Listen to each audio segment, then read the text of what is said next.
Donc, bienvenue encore une fois à toutes et à tous. Moi, je suis très heureuse aujourd'hui d'accueillir dans le cadre du cours avec Magali et dans notre réflexion en général sur les écrans, dans le cadre aussi de la future exposition à écran total, mais pas uniquement. La conférence donc, de Diane Rubinstein qui s'intitule « L'agonie de l'impuissance présidentielle », comme on peut déjà l'apercevoir à l'écran. Et avant de laisser la parole pendant, je pense, une quarantaine de minutes, on va voir la parole à Diane. Donc, je tiens à la présenter. Je sais que la courte biographie était déjà disponible en amont, mais je vais quand même le redire parce que c'est toujours bien de l'entendre autrement que de juste le lire. Donc, Diane Rubinstein, elle est professeure émérite de gouvernement et études américaines à Cornell University et professeure invitée dans l'Institut pour les études littéraires comparées à Columbia University. Elle s'intéresse au rapport entre rhétorique politique et l'idéologie. Ses essais sont parus dans The Hysterical Male, The Final Foucault, Political Theory, Jean Baudrillard, The Disappearance of Art and Politics, Umbra, Cultural Politics, Invisible War, Theory and Event. Elle est l'auteur de What's Left, the École normale supérieure and the Right and This is not the President's Sense and Nonsense in the American Political Imaginary et aussi éditrice avec Robert Oprisco, Michael Weinstein, Action, Contemplation, Vitalism. Actuellement, elle prépare un livre sur Jacques Derrida et l'hospitalité. C'est pour ça que Magali était très triste de ne pas être là, parce que c'est un sujet qui l'intéresse. Inhospitalité, et avec Marine Baudrillard, une collection des entretiens de Baudrillard avec les interlocutrices féminines. From the Archives, Baudrillard's Woman. Elle est membre de l'équipe éditoriale de International Journal of Baudrillard Studies et secrétaire adjointe des affaires anglophones de l'association Cool Memories. C'est aussi dans ce cadre-là qu'on se croise souvent avec Diane. Moi, j'aurais tout à l'heure probablement une question sur Baudrillard's Woman et l'ironie du titre, je pense. Tout à fait. Mais voilà, mais avant tout ça, je vais te laisser la parole donc sur l'agonie de l'impuissance présidentielle. Et merci beaucoup d'être avec nous, même en mode virtuel, Diane. OK. Non, Baudrillard's Women, c'est-à-dire que dans l'ère qui se consacre à Baudrillard, il y avait un petit épilogue de Marine où elle dit qu'on ne voit pas dans le bio de Baudrillard les femmes. Alors, ce n'est pas très bio, les femmes. Alors, c'est commencé par ce jeu de mots, quoi. Alors, c'est bien qu'on a fait les présentations parce que moi, j'ai commencé, j'explique que mon rapport à Baudrillard, c'était une espèce de transfert. C'est-à-dire que j'étais formée, ma formation, c'était plutôt les philosophes comme Derrida qui faisaient partie de mon équipe de thèse et aussi Pierre Bourdieu qui aussi m'avait aidé pour ma thèse. Et en plus, j'étais assistante d'Umberto Eco, c'était le sémiotique, autrement que le sémiotique qu'on fait tout à fait en France. Mais c'est-à-dire que j'étais étudiante, doctorante, peut-être qu'on peut faire le premier, on peut passer aux premières planches, first slide, on peut passer à la prochaine. Peut-être. J'écoute. Oui, apparemment, on me dit qu'on ne voit pas le full screen. Donc, c'est à nouveau mon petit problème éventuel. Là. Donc, ce que je vais faire, c'est de repartager. Comment je vais faire ça au mieux? Et vous me dites si ça fonctionne. On va rester le plus zen possible, surtout moi. Parce que là, c'est mieux. Vous pouvez prendre la parole parce que je ne vois plus rien sur l'écran. C'est bien. Comme ça, c'est tout bon, excellent. Et donc, Diane, tu peux commencer. Tu me dis chaque fois quand tu veux que je bouge. Okay. Voilà. C'est-à-dire que j'étais, mon histoire, peut-être on peut commencer avec la prochaine page. Oui, c'est ça. Alors, pour moi, Baudrillard, j'ai enseigné à Yale en 83 un cours où figurait son essai sur, c'était plutôt sur la sémiotique, sur l'effet Beaubourg. Et puis, j'étais étudiante, doctorante à Paris, et quand Ronald Reagan était élu. Et pour moi, je ne pouvais pas comprendre son élection. Et toutes les théories que j'avais, les théories de critical theory ou les autres théories, ne m'expliquent pas de tout ça. Alors, c'était par mes étudiants qui m'avaient donné des livres de simulation que j'ai bien compris pourquoi Reagan sera élu. Et en plus, quand je suis de retour un peu plus tôt aux États-Unis pour peut-être que c'est la prochaine, c'était ce qu'on appelle la convention, l'Assemblée des républicains, où Reagan a été nommé. Il s'est présenté lui-même par un film. Alors, il y avait un moment où Tom Brokaw, qui était le grand vedette de TV News, avait dit que je ne pouvais pas distinguer qu'est-ce que c'était le réel et qu'est-ce que c'était le réel et le chronique. Parce qu'il a fait sa propre introduction par un film en même temps qu'on montre dans une split screen en train d'arriver. Alors, j'avais pour toutes ces années de notre présidence américaine, ce qui m'avait aidé à situer toute la folie qui passe, c'était par rapport aux théories de Jean Baudrillard. En fait, je ne savais pas comment mes collègues, les politologues, ne peuvent pas comprendre la politique américaine sans avoir lu Baudrillard. Alors, on peut passer à la prochaine. Baudrillard et aussi Lacan, et c'est autre chose. Alors, oui, alors c'est cette espèce de chose où il était là-bas virtuel, en live virtuel, et ça, ce n'était pas la convention. Ça, c'était plutôt après qu'il était assassiné. C'était pour le moment de Academy Awards pour les Oscars. C'était de son lit de l'hôpital qu'il s'est présenté, qu'il était bien, il se porte bien et tout ça. Alors, et c'était cette espèce de phénomène baudrillardien de la politique que m'avait vraiment attiré. Alors, on peut passer à la prochaine. Alors j'ai fait un livre parce que j'ai commencé à suivre les présidents à partir de Reagan et Bush. Et mon hypothèse, c'était on peut lire l'histoire des présidents américains comme une allégorie métathéorique de la sémiotique baudrillardienne. Alors ça, c'était, on peut faire un peu de ça cet après-midi. Alors la prochaine, c'est, alors on commence par Reagan.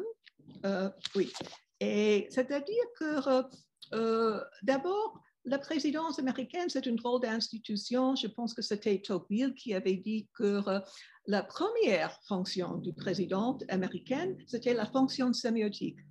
Alors, et avec Reagan, c'était vraiment ce moment de hyper-réalisme en théorie, c'est le moment de l'Amérique de Baudrillard. Et on dit que l'Amérique, et que la présidence à ce moment-là, c'est aussi une synecdote du pays. Alors, de la vie quotidienne, des mœurs, de la culture. Alors, ce sont des citations. L'Amérique entière est devenue californienne à l'image de Reagan. Ancien acteur, ancien gouverneur de Californie, il a étendu à la dimension de l'Amérique la vision cinématographique et euphorique, extravertie et publicitaire des paradis artificiels de l'Ouest. Et on peut voir ça aussi, cette image, la vision publicitaire dans les présidents de Trump. Alors, ce que j'aime bien, c'était la prochaine, la figure du mirage Reagan. La Californie est une état-image, une illusion où malgré la brume et le smog, on garde toujours un souvenir solaire, un souvenir écran ensoleillé. Tel est le mirage Reagan. Et ça me rappelle une blague avec Jacques Derrida où Derrida était, on lui avait posé la question, qu'est-ce que c'était l'état de la théorie? Et il avait dit que l'état de la théorie, c'est la Californie. Et on peut dire que la Californie figurait tellement pour Baudrillard quand il était californien avec toute l'équipe marin et tout. Et aux États-Unis, c'était une question c'était vraiment quelque chose de sémiotique, c'est de donner les signes acceptables de crédibilité. Reagan a doublement réussi à adhérer au scénario politique et publicitaire. Il possédait du look publicitaire. La maladie elle-même peut faire partie du look. Tel le cancer de Reagan, on ne juge que sur l'image. Et on voit la prochaine planche. Le prochain slide, on voit la photo de Reagan avec son concert. Alors, il a fait montrer comme une pub. I told everyone to think of my nose as a billboard. My nose is a billboard, warning people to stay out of the sun. Alors, c'était une drôle de fête publicitaire. Alors, on peut passer à la prochaine, qui était une photo que Reagan en tant qu'hologramme. Alors, c'est vraiment, ça vaut la peine de visiter la bibliothèque présidentielle de Reagan à Simi Valley et on trouve toutes les choses virtuelles. OK. Alors, la prochaine page, si on passe à la prochaine page de ça, c'était une esquisse de ce que je vais présenter. Alors, je vois la présidence américaine, républicaine et quasi-républicaine, que j'explique, comme critique sémiotique du réel.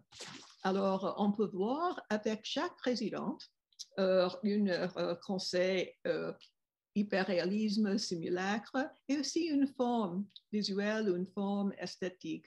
Alors, pour Reagan, c'était le hologramme, et il y avait plusieurs livres qui sont, parmi d'autres, qui sont importants pour comprendre Reagan. Alors, c'était l'échange symbolique et la mort, et aussi l'Amérique, et la première version, le premier volume de Cool Memories.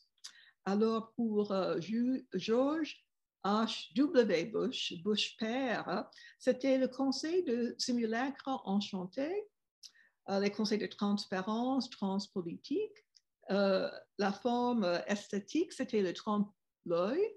Et le livre, c'était plutôt séduction, simulacre et simulation. C'était plutôt cette esquisse de la simulation qui est différente de celle de l'échange symbolique à la mort, l'illusion de la fin, et la guerre de Golfe n'a pas eu lieu. Alors, pour Clinton, et je disais que Clinton, c'était un quasi-républicain, j'explique un peu plus tard, c'était le conseil de outre-réalité, la réalité virtuelle et digitale, le conseil de téléprésence, et la forme pour lui esthétique, c'était Duchamp. C'était le ready-made de Duchamp. Et le livre clé, c'était Le crime parfait, où on explique le meurtre du réel par le meurtre du signe par le virtuel.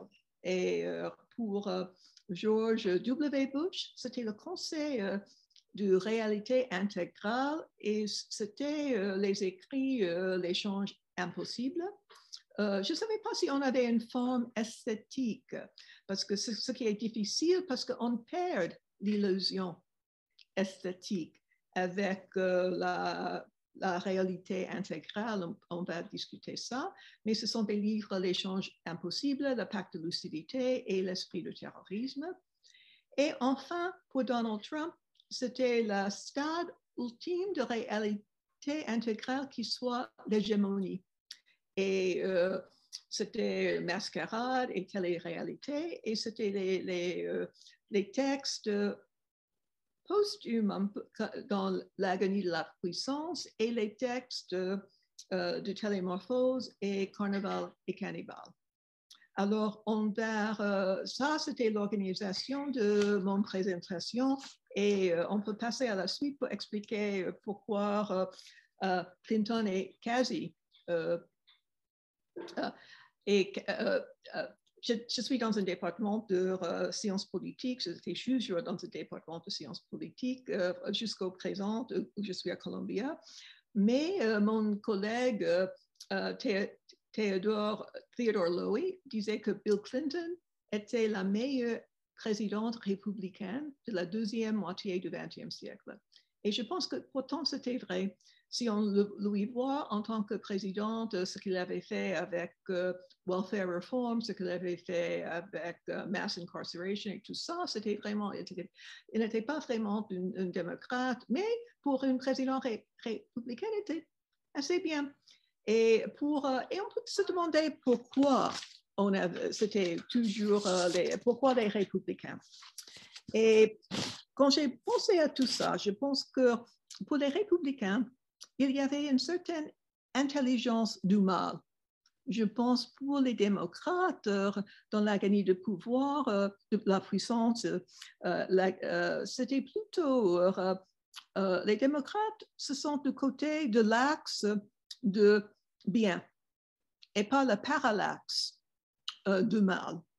Et il disait, Baudrillard, aujourd'hui, il faut se battre contre tout qui vous vaut du bien, car tel est le secret de l'hégémonie. Et je pense que les démocrates, soit ils sont du côté du bien, ou soit c'était un peu la critique que Baudrillard avait fait avec la gauche française dans la gauche divine. Alors, je m'intéresse plutôt parce que je pense qu'on voit plus de hyperbolisation, de plus de phénomènes extrêmes avec les républicains, et c'est pour ça que mon histoire, c'était plutôt une histoire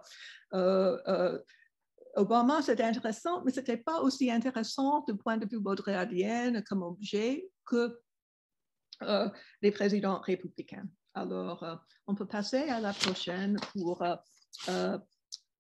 expliquer la prochaine. Oui.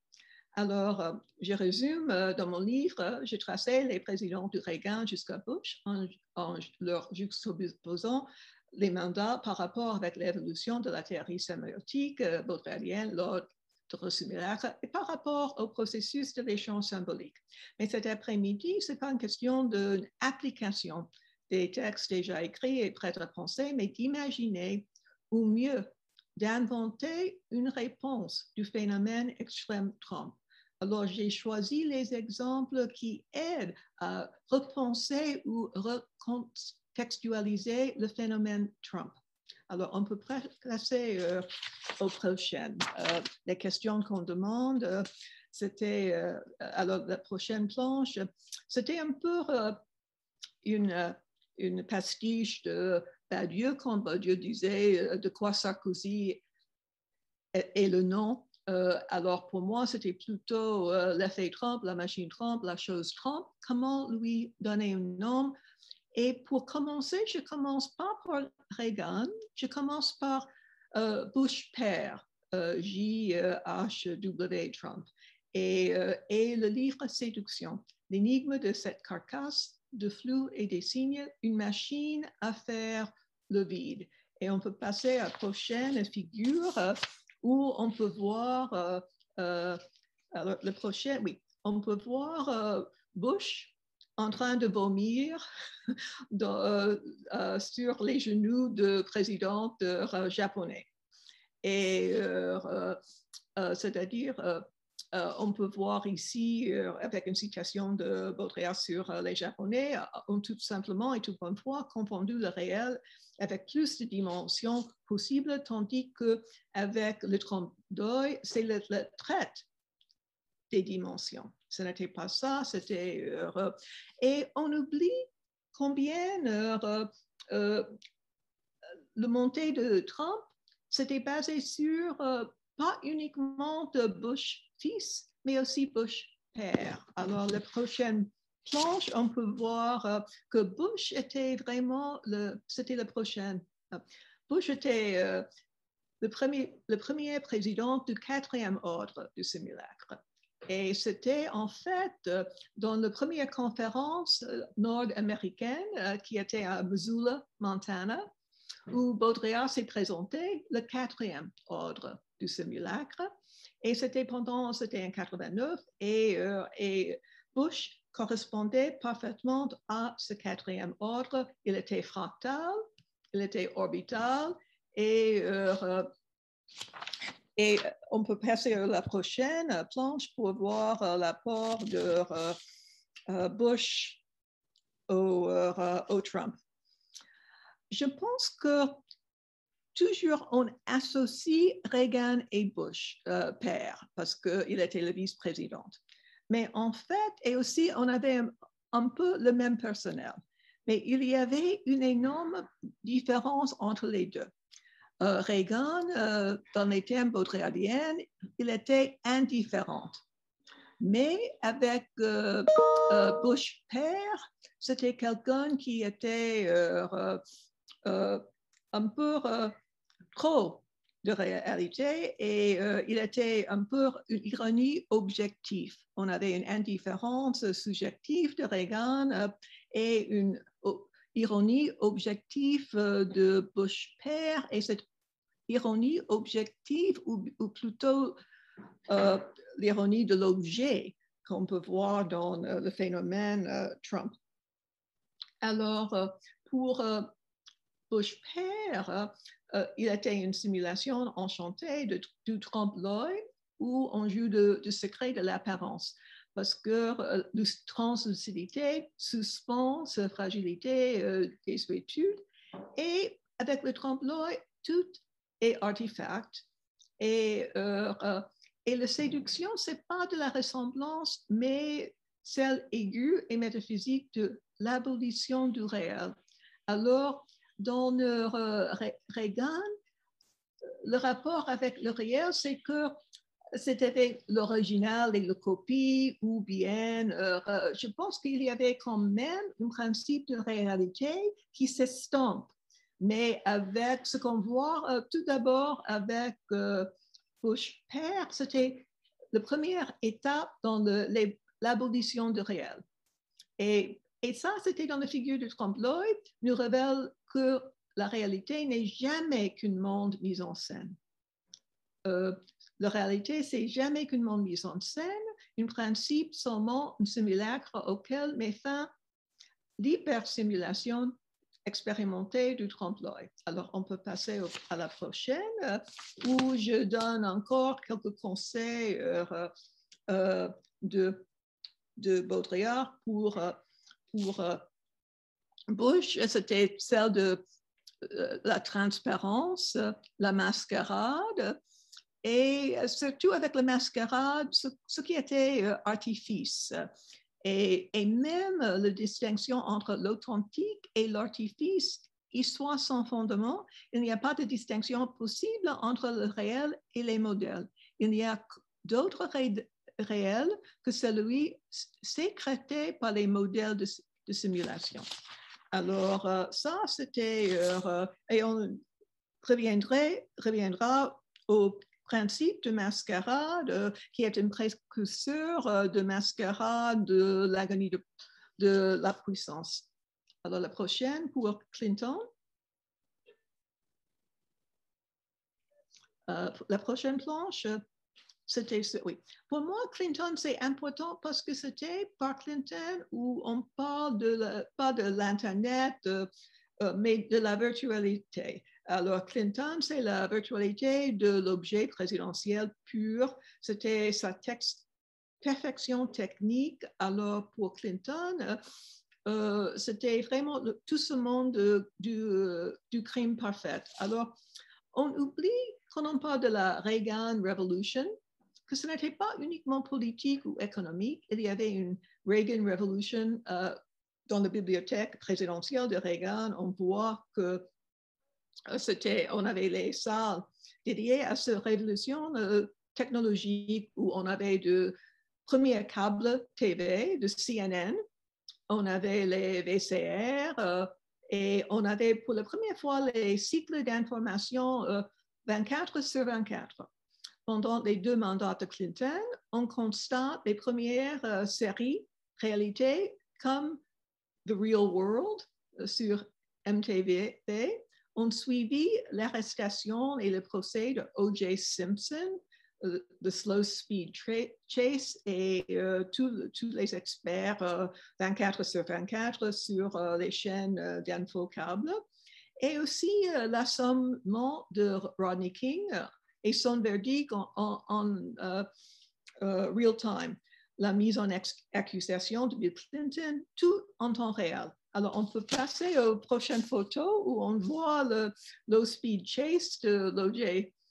Simpson. Et je pense que si on n'avait pas vu ça, c'était vraiment un peu, on ne pouvait pas croire que pendant les heures, c'était comme dans un film de Warhol, pendant les heures, on suit les images à basse vitesse de O.J. dans son Bronco blanc qu'on voit sur la photo. OK. on peut passer à la prochaine où on peut voir, on discute toujours Clinton comme le premier président néolibéral. Mais je pense que son importance, n'est pas là-bas. C'était plutôt dans ce phénomène de meurtre du signe. Commence avec le virtuel comme conseil baudrillardien avec Clinton. Et ça, c'était du crime parfait. L'image ne peut plus imaginer le réel puisqu'elle l'est. Elle ne peut plus rêver parce qu'elle est la réalité virtuelle. C'est comme si les choses avaient avalé leur miroir, étaient devenues transparentes à elles-mêmes en pleine lumière, en temps réel, dans une transcription impitoyable, au lieu d'être absentes d'elles-mêmes dans l'illusion. Elles sont forcées de s'inscrire sur les milliers d'écrans à l'horizon, desquels non seulement le réel, mais l'image a disparu. La réalité a été chassée de la réalité. Et c'est avec Bill Clinton où ça vraiment commence. Ce qu'on avait éprouvé pendant les années de Trump, c'était vraiment commencé avec Clinton. Alors, on peut passer à la prochaine pour voir que c'était vraiment deux formes esthétiques. C'était le ready-made. Et c'est pour distinguer la virtualité que toute cette discussion de spectatorship et le spectacle. La virtualité n'est pas le spectacle. Le spectacle de Bourg laisse encore place à une conscience critique et à une démystification. Nous pouvions affronter les réalités du monde comme spectacle. Nous sommes sans défense devant l'extrême réalité de ce monde, devant cette perfection virtuelle. Et vraiment, si on peut trouver une ancêtre esthétique du télé-réalité, du reality show, c'était The Ready-Made de Duchamp. Alors, on avait cette photo. On peut aussi j'avais un prochain exemple de Ready-Made du Champien. C'était la prochaine où on voit le roue de bicyclette. On avait aussi le porte-bouteille, tout ça. Alors, on peut passer à la prochaine parce que pendant les écrits de cette période Clinton, c'était vraiment Duchamp et Warhol qui sont les exemples privilégiés. Et avec les ready-made, ils sont liés à stupéfaction esthétique. Et cette idée de stupéfaction, ce qui rend impossible la critique proprement dit, on peut voir ça avec W. Bush et on peut voir ça aussi sans doute avec Trump. Alors, et les ready-made sont liés aux stupéfications esthétiques du même ordre, clones de leur propre image, par la haute définition que la télé-réalité. L'acting out du Champien et la préfiguration de l'acting out ou l'abréaction trumpienne. Parce que dans la réalité, le reality show, le spectateur n'est plus devant l'écran, mais se trouve dedans. Et la haute définition de l'image et du temps réel est un conseil clé. La plus haute définition du médium correspond à la plus basse définition du message. Alors, et on arrive à la prochaine, on dit page, planche, c'était Bush, oui. Je pense qu'on pense de la malingénie ou la réalité intégrale. Bush était le sujet de l'article que tout le monde avait lu pour cet après-midi. Alors, ce sera assez bref. La prochaine page où je donne quelque chose sur quelques conseils. La prochaine, s'il vous plaît, où on parle de la réalité objective. Oui, j'ai donné quelques citations de la pacte de lucidité. On avait la réalité intégrale qui était caractérisée par l'immersion, immanence, immédiateté et même également pour les guerres. Et aussi, il y a plusieurs moments où Baudrillard parlait du fait que W. Bush n'était pas élu. c'était une sélection et pas une élection, c'était un peu truqué. Alors, ce n'était pas on peut voir là-bas qu'une autre fin de représentation politique, aussi bien que l'illusion politique. On peut dire que son sélection était un symptôme du fait que le principe de la réalité soit mort métaphysiquement. Et aussi, on peut parler avec tout ça pour les guerres en Irak. Alors, on passe à Trump. La prochaine où on voit Trump avec le moment inaugural, c'était sur l'escalateur dans Trump Tower. En principe, c'était doré, mais ça ne se voyait pas trop. On avait la prochaine page où il y avait les révisions, c'est plutôt les radicalisations ou la hyperbolisation de la théorie sémiotique qui portera sur le phénomène Trump. Alors, dans la suite de l'histoire du meurtre du réel, le crime parfait, c'est le meurtre de signes qui ferait la voie à la réalité intégrale. Alors, ça, c'était sur le pacte de lucidité. Et dans le meurtre de signes, le référent n'est plus ni son arbitraire, ni sa fonction différentielle, pas de langage, pas de dimension symbolique. Les signes, cessant d'être signes, redeviennent choses parmi les choses. Alors, ce qu'on a avec l'effacement de la distance, alors, c'était une double effacement. On avait celle externe de Montréal et celle interne propre au signe. Alors, moi, je m'intéresse aux conséquences que la métaphore, plus de métaphore proprement dit, mais aussi, du point de vue politique, si vraiment on n'avait pas cette distance, on n'avait que cette immédiateté, ça explique un peu ce Twitterverse de Trump, que tout le monde se trouve dans leur boule, l'intérieur de leur boule d'infos et tout ça.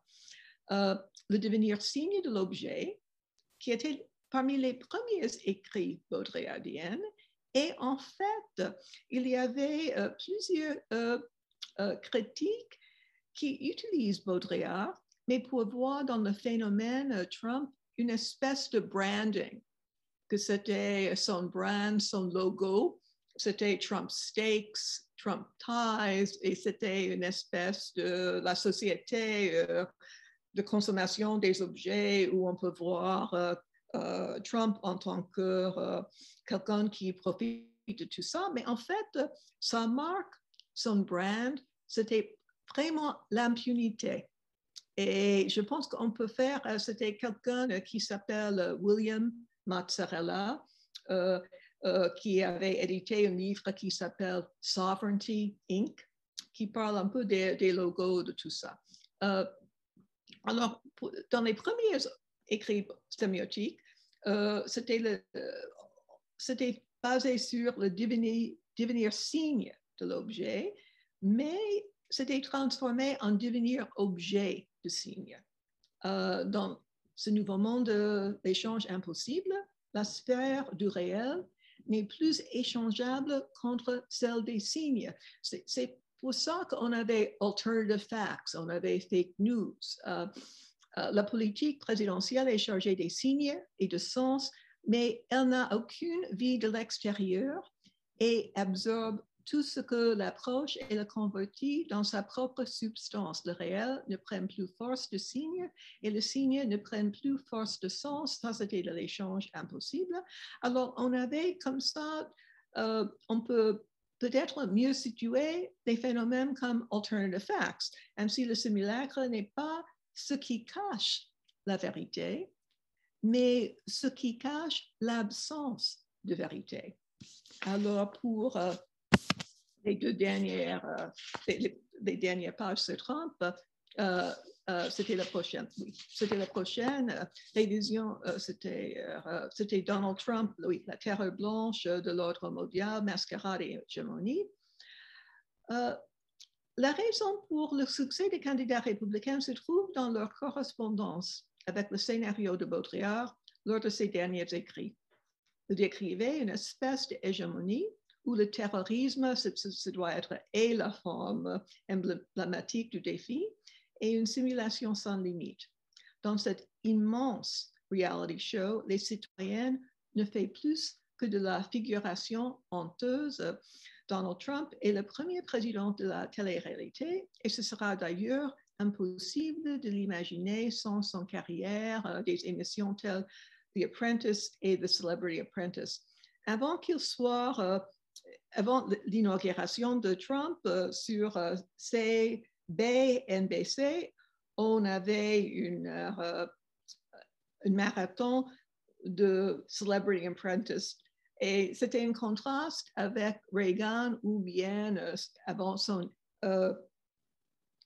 inauguration, il y avait un marathon de ces films tels Bedtime for Bonzo ou Where's the Rest of Me. Alors, on dirait que c'était un peu difficile à différencier la présidente de télé-réalité ou avec Reagan, le président du cinéma. Parce qu'ils étaient présidents pour jouer les rôles soit du télé ou soit du film. Alors pour la prochaine, c'était juste une photo qu'on imagine bien, c'était une lapsus, truth isn't truth. C'était Rudy Giuliani qui avait dit ça, quand on se demande qu'est-ce que c'était la vérité. La vérité n'est pas la vérité et on peut voir que son conférence de presse, il y a une phrase, je ne savais pas la traduction en français, booby-trapped signs. On peut voir le booby-trapped signs dans la conférence de presse de Four Seasons Total Landscaping, où on pense que c'était dans un hôtel chic, ou dans une conférence de presse qui était le Four Seasons. Mais alors, on s'est trompé du signifiant, on s'est trompé, les deux en fait. Alors, la prochaine planche, on est presque fini.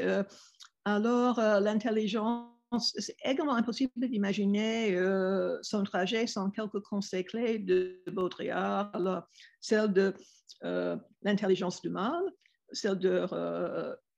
c'est pas possible vraiment, c'est plus possible à une pensée critique de subvertir le système de l'intérieur. Alors, c'est pour ça que vraiment toutes les investigations telles le Mueller Report ou telles les deux procès des investitures ne marchaient pas. On voit aussi une autodotée de valeurs, on brade les valeurs, on peut voir le braderie des valeurs avec l'idée de cannibalisation où on brade, on cannibalise une voiture pour de ces partis. On peut voir aussi l'immunité totale, comme Trump avait dit, I can shoot someone on Fifth Avenue. On voit pendant cette période-là, Baudrillard utilise pour la figure de la mascarade en politique, pas W. Bush, mais plutôt Arnold Schwarzenegger. La politique n'est plus qu'un jeu des idoles et de marketing. Et en fait, ça veut dire que nous sommes dans la justice immanente des médias. Vous voulez le pouvoir par l'image, alors vous pariez par le retour image. Le carnaval de l'image est aussi l'auto-cannibalisation par l'image, et c'est-à-dire que vivre par le tweet, mourir par le tweet, et on peut voir la prochaine image, c'était une image de Arnold, en tant qu'on lui appelle the Governator, et c'était le dernier, en guise de conclusion, la dernière après ça. La suite, est-ce qu'on peut arriver à la suite? Oui. Dernière hypothèse et drôle de conclusion, l'élection de Donald Trump n'était pas un pseudo-événement. Parce qu'on se demande, est-ce que c'était un pseudo-événement, est-ce que c'était comme le Brexit, mais c'était une fête politique destinée par une logique baudrillardienne. L'échec à son réélection se situe plutôt dans le sens d'un démantèlement de l'ordre mondial et du contrôle intégral de la réalité. On peut nommer ces événements voyous: attentats, catastrophes, accidents, épidémies.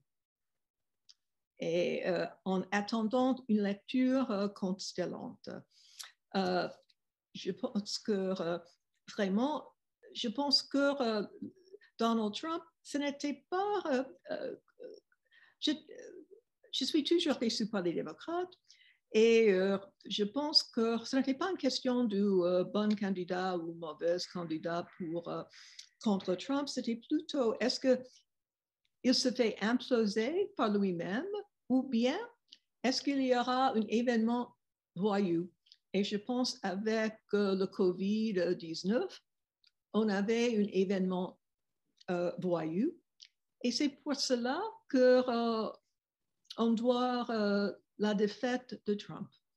Alors j'aimerais... Oh, on avait une dernière image. C'était une image récente de Trump où c'était de son post-présidence où il a parlé à ce qu'on appelle CPAC. C'était un groupe des gens conservateurs. Et on avait une photo Trump en or, comme il avait une WC en or, mais cette figure, c'était faite en Chine. Ce n'était pas fabriqué aux États-Unis, c'était une figure qui est dorée qui s'était faite en Chine.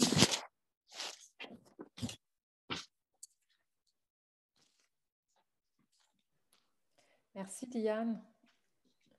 Donc, je pense qu'on peut applaudir soit comme ça, en allumant tous les micros. Voilà, merci beaucoup pour ta présentation.